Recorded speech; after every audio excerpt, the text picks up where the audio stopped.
Sejam todos muito bem-vindos ao RumoCast. Aqui a gente te conta bastidores, estratégias e boas histórias sobre o mundo de STR. Meu nome é Mariane, eu sou a host desse episódio.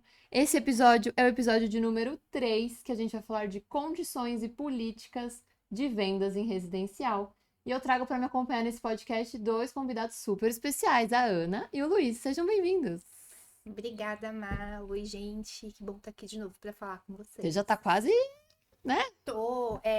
Como é que tem direito a escolher música depois do Isso, vou te dar a música do terceiro? Faustão no Então tá final, tá bom, vou bom? escolher. Tudo bem. E você, Lu, tudo bem? Tudo bom, Mari? Tudo bem, pessoal? Muito bem. O Luiz também já tá aqui. Já Já? já vocês vão ver ele muito nas telas de cinema. Muito bem.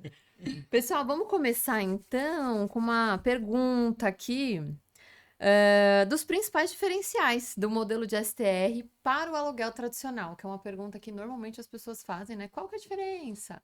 Isso aqui na visão do cliente. O que vocês acham dessas diferenças? Quais são? Eu acredito que a principal delas é a flexibilidade, Mari.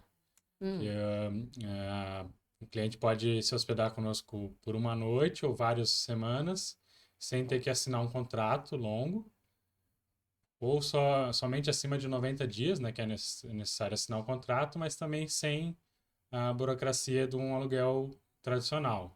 Não precisa de fiador, não precisa de calção. Então fica bem mais tranquilo e prático e ágil para quem opta por essa opção. É isso mesmo. E aí, pensando nessa parte de flexibilidade, a gente vai pensar muito do perfil do hóspede que está do outro lado, né? Então, vai ser desde uma pessoa que ela veio porque ela está reformando o apartamento, porque ela brigou com o namorado ou com o marido, ou alguém que está numa transição, né? Passando, vou assumir um cargo novo, transição de carreira, um projeto. Essa flexibilidade permite que a gente atenda esses diversos perfis.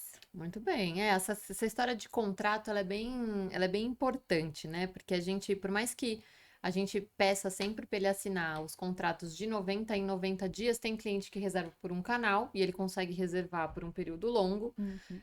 E tudo bem, né? Ele só vai ter aquele voucher, aquela comprovação do canal, mas diretamente com a gente, quando ele pede, a gente sempre vai renovar esses contratos de 90 em 90 dias, porque também, diferente da locação tradicional, a gente é alocação por temporada. Então, a gente não pode ter contratos além dos 90 dias, senão se não renováveis, né? A gente não pode ter um contrato full lá de todo o tempo por 12 meses, enfim, 36 meses, aqueles contratos super longos de imobiliário.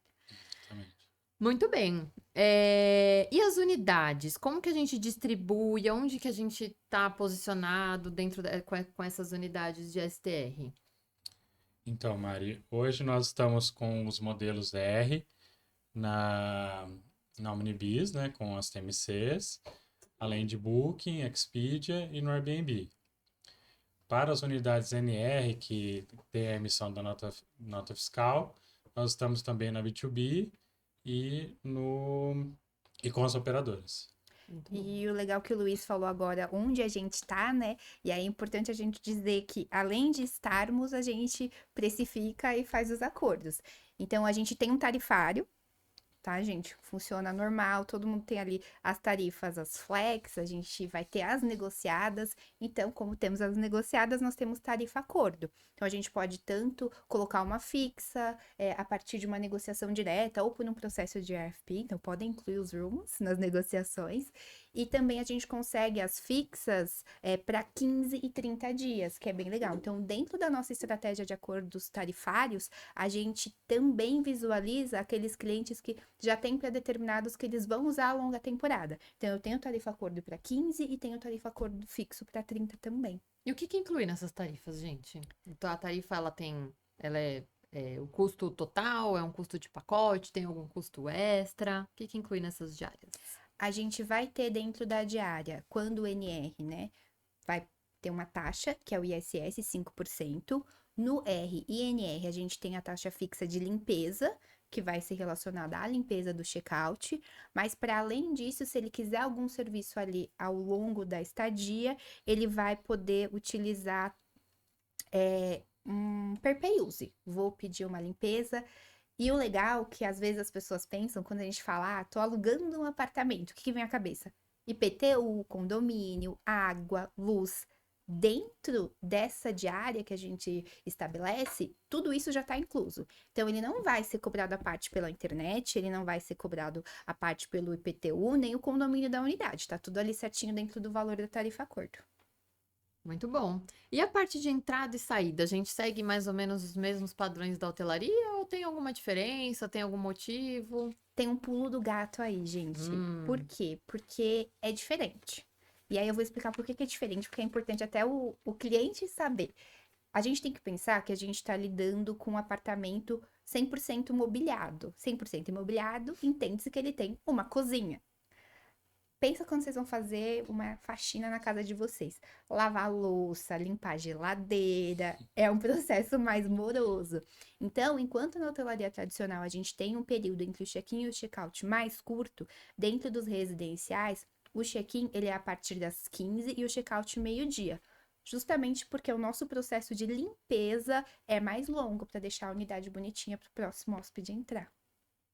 muito bem. Então tem um processo diferente, né? Então precisa de um pouquinho Sim. mais de horas aí para dar para garantir que vai estar tudo limpinho no Para final. deixar ali brilhando nos drinks, sim. Muito bem.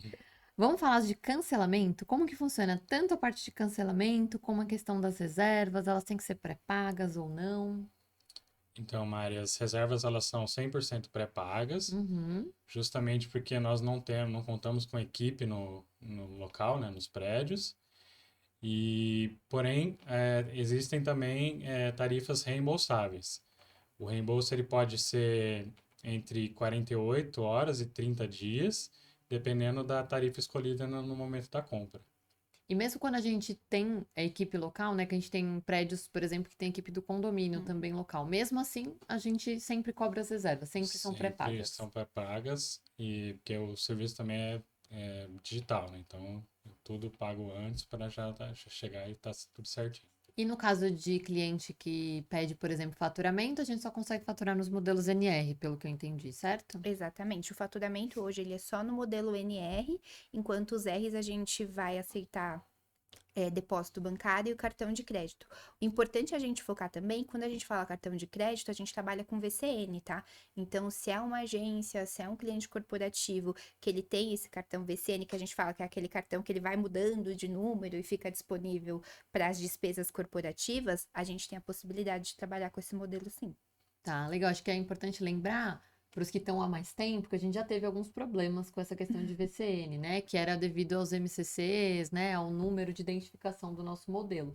Mas a gente não tem tido mais esse tipo de problema. A gente conseguiu um ajuste nessa numeração e desde então a gente consegue passar todos os cartões via VCN bem tranquilo, tá? Então, se você tá aí assistindo e é um pouco mais antigo, você vai falar, será que esse problema foi resolvido? E foi resolvido, tá bom?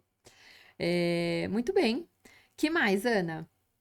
Eu acho que é importante a gente focar nas diferenças, né? Então, hoje a gente vai ter a hotelaria padrão e a gente vai ter os residenciais.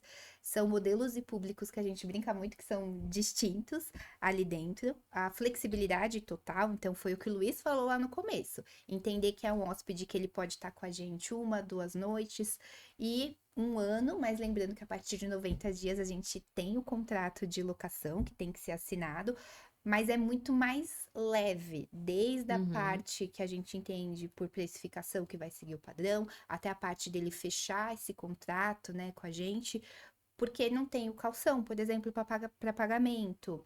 O contrato, ele não é tão moroso como uma alocação tradicional. Então, a gente tem esses diferenciais na hora de falar desse modelo STR.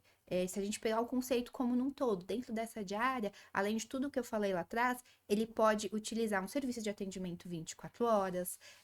Dentro do prédio, geralmente vai ter uma lavanderia que ele pode pagar o per use daquela lavanderia, mas tem uma lava e seca, que ele vai ter essa funcionalidade ali, ainda mais para pessoas que moram, né? É importante ter esse serviço. Então, é para facilitar a vida de quem está dentro da unidade. E Muito como bem. você já colocou também, né, Ana? Os apartamentos eles são prontos. Tem cama, roupa de cama, banho, é, cozinha equipada com utensílios, eletrodomésticos, além do Wi-Fi. Então é somente o cliente chegar e utilizar mesmo. Eu acho legal também, porque sempre que a gente faz qualquer pesquisa, tanto em cliente como qualquer pesquisa que a gente já tenha feito, que sempre as pessoas falam da importância da localização, né? Uhum. embora não tá aqui no cerne, né, dessa discussão, eu acho que a localização é uma coisa que a gente sempre tem que destacar, porque a localização é de fato um diferencial dos residenciais, né? Eles estão sempre muito bem localizados, com uma estrutura super boa, super completa. Então, acho que é uma coisa bem legal de sempre destacar. E os custos, Lu, são mais vantajosos? Como que funciona essa parte? São bem vantajosos, porque a gente costuma trabalhar entre 25% e 40% da hotelaria tradicional. Lembrando que esse valor é somente pela diária, né? Que o que vai acrescer aí, nós temos a taxa de limpeza a mais, que pode ser diluída se for um período mais longo, ou então é uma taxa fixa por hospedagem, não por dia. Muito bem. Então, ele só realmente paga pelo que ele quer, né? A gente, eu acho que é um diferencial também do nosso produto, né? Ele não tem, em hotelaria, o custo desses apartamentos são muito mais altos, né? Porque tem vários serviços agregados, né? Tem desde de valet, né? De estacionamento, até mensageiro, até recepção, governança, supervisor de andar, enfim, diversos custos agregados naquele valor que os clientes estão pagando. Em residencial não é muito assim, né? A gente não tem todo esse serviço de chegada, então que já diminui muito os custos dos nossos apartamentos. Então, de fato, ele só paga pelo que ele consome. Por isso também que a gente consegue entregar uma diária muitas Um vezes valor mais menor do vantajoso. que a hotelaria convencional. E para quem está buscando o save tarifário, né? Se o foco do cliente final é buscar uma redução de custos na hora de fazer a reserva, é o produto ideal, porque a gente não deixa de entregar a hospitalidade, porque a gente tem o suporte, a gente tem o atendimento, mas com economia, né? Então é um argumento legal a hora que você for falar com o cliente e também para diferenciar o tipo de público. Tem gente que vai procurar o serviço completo, aquilo que ele vê num hotel padrão e que ele gosta daquilo e vai pagar por isso. E tem gente que às vezes o foco é custo mesmo e a gente pode bater nessa tecla de que, olha, você vai ter hospitalidade, tem tudo ali, mas você vai ter o seu save tarifário, você vai ter uma redução de custos. Com certeza, e a redução de custo ela é real, né? Uhum. Muito bem. Gente, não é isso o nosso papo. Já falamos de diferenciais, já falamos de políticas e de precificação. Eu acho que, de fato, a gente tem um slogan, né? Onde hotel e casa vivem juntos. Então, acho que faz Uhum. total sentido esse slogan, porque a gente tem o bom da hotelaria e a parte de praticidade, né? Da casa. Eu acho que é importante destacar que nem todos os hotéis, né? Tem estrutura completa, tem estrutura Sim. de cozinha, né? De lavanderia no térreo, etc. Então, a gente de fato tem um nicho específico, né? Um nicho específico de cliente que busca essa estrutura, né? Essas políticas, esses diferenciais. Muito bem, então é isso. Gostaram? Sim, muito. Acho Espero que ter deu tirado pra. as dúvidas. Acho que a parte de políticas é super importante, né? Bacana. Acho que a gente coloca as políticas em todos os canais, mas também é importante as pessoas saberem para explicar nas visitas, certo? Exato. Com certeza. Peçam tarifas acordo, gente. A Aninha adora uma tarifa cor. Tá devendo. É isso. Gente, então vamos ficando por aqui. Esse é o episódio de número 3 sobre políticas do mercado de STR. Espero que vocês tenham gostado. Compartilhem esse episódio com quem mais pode usar esse conteúdo aqui rico de informação, tá bom? Muito obrigada.